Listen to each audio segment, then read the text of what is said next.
there's a basic decision we have to make, which is, do we want to have a rural America or not have a rural America? Rural Colorado or rural Iowa or not?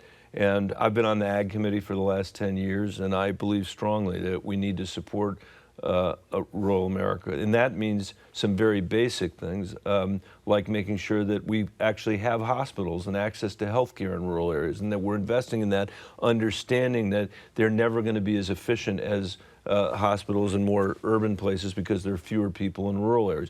The same thing is true of schools. You know, we have got, if you do not have a school in a rural area, just like not having a public hospital, a rural area can dry up and blow away, just like the main streets are in so many of our states. I think beyond that, we have to make a commitment in our country to invest in our infrastructure. When you think about how, including broadband, but not just broadband, water infrastructure, for example. I've worked with Tom Vilsack over the years on water infrastructure as a way of dealing with this. If you look at where we've spent our money since 2001, $5 trillion. We have borrowed $5 trillion from the Chinese to give the wealthiest people in America tax cuts, to make our income inequality even worse. We have borrowed another $5.6 trillion from to pay for the wars in the Middle East that have gone on for 20 years.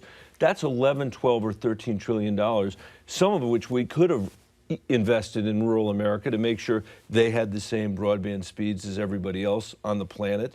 We could invest in rural America so that every bridge and every road and every water system and we just haven't done it. And why not? Why can't we get an infrastructure bill right now? We can't do it because it's part of this assault on government.